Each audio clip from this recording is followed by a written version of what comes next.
Welcome to the Milestones Motivation and Money Podcast, hosted by Angel Radcliffe. Tune in as we discuss finances, success stories, and inspiring vibes that will help nurture growth. Welcome to the podcast and welcome to the first day of summer. Summertime is here and we are going to be outside all summer long. This episode, we're focusing on budget tips and travel safety so you can actually be outside and have fun and be safe while doing it. Summer 2021. So let's get into your summer budget tips. I know everyone is itching to get outside, have a vacation, do something aside from sitting in the house because this last year has been so crazy. Working from home, if you have children, you've been stuffed in the house with your family, your kids, your husband. The divorce rates are out of control. People are literally getting tired of their spouses. So I'm going to give some tips so you can actually get out, have some fun, see some world and all that good stuff. We're going to go through 10 things that you can do that are budget friendly so that you can enjoy your summer 2021 post-pandemic.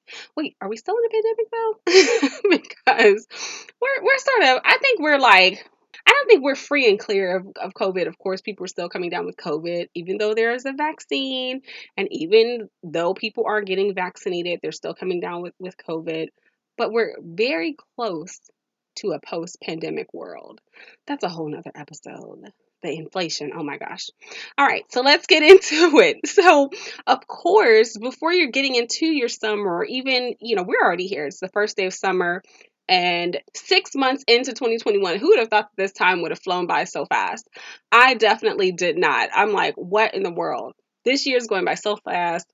We already know 2020 was a bust, and we can't allow the same thing to happen this year. So we're going to get out, have some fun. And although we can't do a lot of international travel just yet, especially when we're talking about going to Europe and other countries on the other side of the world, of course, if you're based in the U.S., I'm based in the U.S., so we can go to Caribbean, Mexico, a few places. I know Dubai is open. I believe Croatia. I haven't checked the list, but I know that there's some places that are not letting us in. So you want to definitely plan. How much money do you have to actually go on vacation? Planning in advance helps you keep control of the budget because when you're doing those spur of the moment trips, that's when people tend to overspend and that's when you tend to start raking up that credit card debt or taking money away from your emergency fund. So you definitely would like to do that. Set up maybe what you're going to do June, July, August. If you can only afford to do one thing the entire summer, that's amazing. Some people never get away for anything. So set it up, plan your excursions. How much money do you plan on spending? How many people are going? And if you can't really get a group together, go by yourself. Solo travel is so awesome. And I have an awesome episode coming up on that. I've done several solo trips, probably more than 10. And I've been out of the country. I don't even know how many countries I've been to by myself, several. But all because, you get tired of waiting on people and you definitely don't want to let the time pass you by because life is short. So let's talk about how you're going to fund your summer travel. Of course, if you don't already have the money saved up and some sort of savings, maybe it's picking up a part-time job for the summer, or maybe it's really using the money from your side hustle. Thinking of how you're going to fund it, how you're going to pay it back. Don't just sit here and rack up the debt. I have a rule of thumb, right, that I live by when you're using credit cards. If you have to use a credit card, don't charge it if you would not pay cash for it. So if you're looking at somewhere fun and sexy to go, beach locations, because everyone knows Angel loves a beach location, right? Secluded, whatever your vacation of choice is, and that total's coming up to a couple thousand, and you may not want to pay that like in cash. If you wouldn't pay that if you had the cash, don't sit up and charge it on a card and say, oh, you're going to pay it off over like 12 to 24 months. Come on, let's be real. Be realistic when you're planning these vacations. And so there's so many things that you can do to take advantage of discounts and promotions. Look at the credit cards that you have. Do they have any sort of promotions that are going on, cashback rewards? A lot of the cards will especially American Express. And shout out to American Express because typically what they do, they change up all of these cashback offers on your card every month where they will say, oh, if you're going to stay at Marriott, you're going to get $100 back off of a $200 purchase, or if you stay at the Renaissance or whatever hotel it may be, add all those offers to your card. Look up all those travel offers, rental car offers. Look at the airlines. Maybe they have some sort of points promotion going on where you can buy additional points to really fund your travel. You may be able to pay for your airline ticket, of course, with those points. Those credit cards that are going to actually allow you to obtain the airline points so you can actually get there if you actually need to fly. But sometimes we can't always afford those expensive trips where you're hopping on a plane. So a weekend like staycation in your own city is always awesome as well. I'm sure there's some part of town that you've probably never seen before. Why not just rent a hotel on the other side of town and check it out? Or 30 minutes away, 1 hour away, whatever that drive is for the weekend. Those are considered vacations as well. Some people will disagree with me, but hey, if you are going 1 hour away, why is that not a vacation? It's a new place. You've never seen it. You're checking out different things. You may do some excursions. You're going to do some activities. That's also a vacation. It doesn't have to be to like Mexico or Dubai or London or Paris or Hawaii. So think about those small things that you can do to really help you ease your mind and get out of the house. Road tripping is so cool. Staycations are very cool. If you have a group of friends, maybe find a small cabin and have some sort of like girls' night or guys' night, right? Secluded cabin, rent it out. You guys have a jacuzzi, girls' night, guys' night. That's always an awesome thing to do as well, where you're not being bothered by your kids or your spouse if you have them. But even if you don't, who wants to just get together at your house? You want a different environment. We've been in the house all this time. Do something different. Spice it up. So I want to talk about people who actually are using credit cards during the summer when they travel. And at the beginning I did say like don't charge something if you're not going to pay cash for it. But I'm also an advocate of actually using your credit cards to actually build up your reward points. It's just making sure that you have the money to pay it back. So I am not against credit cards. I would like to get that clear. So if you do have to use a credit card this summer, make sure again you can pay it back in a timely manner where you're not subject to those high interest rates. If you have an offer that's zero interest, that's awesome. But here's a trick that I do when I go on vacation. And this has really worked for me over the years because sometimes we are tempted to spend more money. We get there, we see souvenirs, we see different excursions and things we want to do. Typically, when you have it planned for your vacation, again, you splurge. When you've planned and you know how much money you have to spend, you know when you can say no. It goes back to that whole initial budget money mindset, knowing how you can be in control of your money. If you don't have a copy of my book, Balling on a Budget, I do talk about understanding how you can take control of your money, 50-30-20 rule, all of those amazing things. Pick it up. It is on Amazon. Sorry for the plug. Had to do it. But taking advantage of understanding like where you are in your life, knowing that you are in control of your finances. So when you've planned, you've done that. This is something that I do. I take a credit card that has a lower limit. And if I have that card with me at all times, I can't splurge. Now, someone's listening and they're saying, well, what about emergencies? Is that the only card that you take with you on your whole trip? No, it's not. Of course, we want to be smart. So when you're going out, so definitely take another card that has a higher limit or have access to it at least online. We're in a digital world. There's so many ways to have access to your different credit accounts, bank accounts without actually having them on your person per se. So what I do, I'll keep a card that's on my person, low limit when I'm out traveling, sightseeing, and I may keep another card that's like in the hotel safe, or I take a picture of it before I leave home so it's somewhere in my email, in my cloud, and if I need access, at least I have the card number there. I can set up a transfer, do something so I can have access to cash because let's be real, emergencies do happen.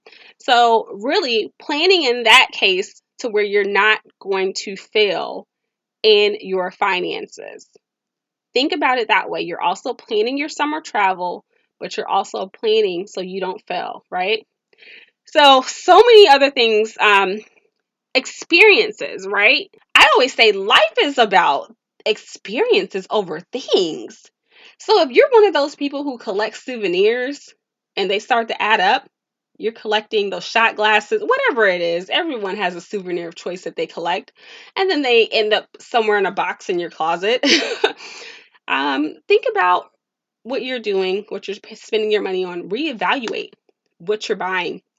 Can you put that money towards an excursion? Can you put that money towards another trip? If it's a pricey souvenir, because those things do add up, and you definitely want to have those memories, those experiences. You want to be able to tell your story. Maybe you want to be able to tell your children, your grandchildren, I don't know, your friends, family, all about your travels versus showing people a shot glass. When I was younger, story time, I used to collect shot glasses. And this is like when I was so new to traveling. I was like, oh, I'm going to collect this like all the places I go, yada, yada, yada. No matter where I went, I would get shot glasses. They are like in a bucket somewhere upstairs in a closet. And some of them are probably broke because, like, who just wants to display shot glasses in their house on their bookshelf? No one. So think about it. Sorry if you've been collecting shot glasses, but yeah, that's typically what happens. Experiences over things. That is my quote. Set up your travel alerts for your flights. I haven't really been like keeping count and writing down the numbers. I think we're down to tip number 8. Setting up your travel alerts allows you to get a good deal. So I use Google Flights, google.com/flights. Awesome site to use. The only thing with Google, they will not show you flights for Southwest. You have to go to Southwest site independently. But if you're on Google Flights and you're looking to get a flights to one specific location, you can set up an email alert. So they'll email you every time the price changes. And this is how you catch your good flight deal. Of course, there's Hopper, there's Scotch Cheap Flights. There's so many different apps and sites that will help you do this. I personally prefer Google. To each its own. I'd love to hear your suggestions. You can hit me up on social media, Miss RMBA, MISSRMBA. Let me know what sites you're using to track your flights and get a good deal. So here's the thing, as you're actually on your trip, even if it's only 2 days, 3 days, those are short trips, weekend trips.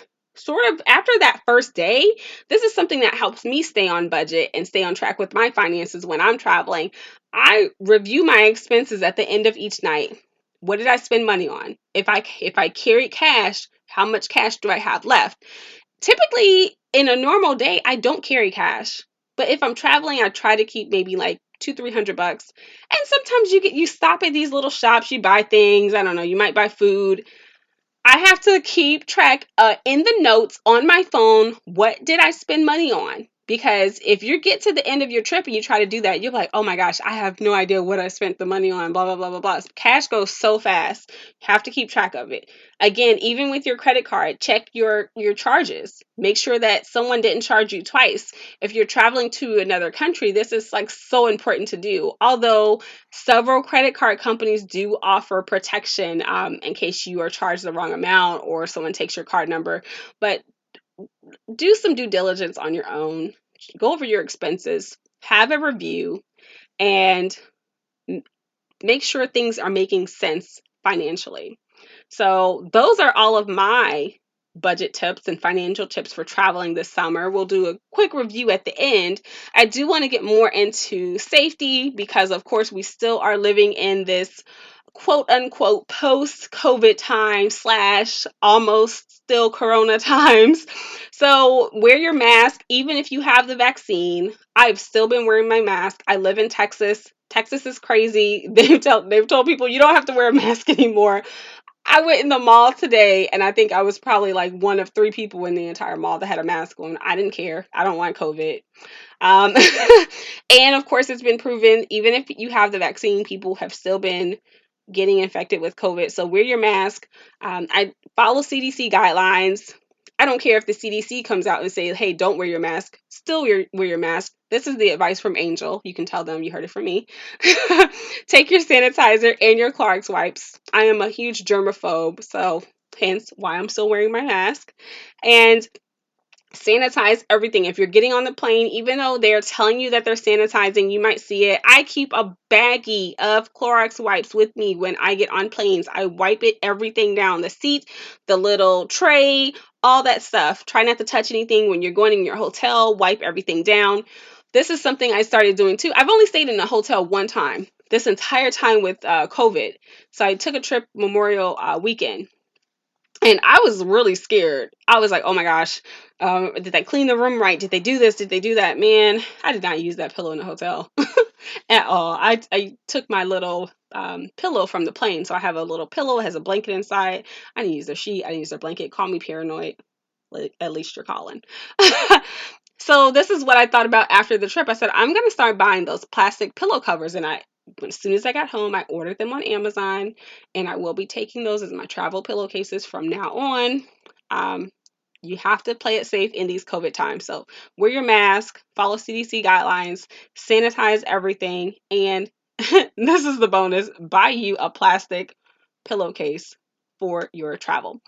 Quick review of what those budget tips were. Plan at the beginning, where are you going? How much is it going to cost? Set an actual budget of how much you'd like to spend for the entire summer. 2, think about how you're going to actually fund the travel, part-time job, side hustle. 3, don't charge it if you wouldn't pay cash for it. That's not what Angel's doing. 3, don't charge it if you would not pay cash for it. That's always a good rule of thumb. 4, take a card that has a lower limit to use so that you have something you're carrying around where you're not tempted to make large purchases, but also have access to a different card just in case of an emergency. And number 5, let's think about road tripping to the next city or even a staycation in your current city. So you don't always have to go big and get on a plane or go out of the country to have a really good vacation. Think outside of the box. Look online for some great travel tips. Take advantage of cashback offers. That is number 6. Look at what your credit card offers. Also, some credit card companies have deals with hotels where they can offer you free upgrades, free breakfast, free money towards a spa. Check with your credit card companies. So many people don't understand the benefits of their credit card. So that is so important to go and check out.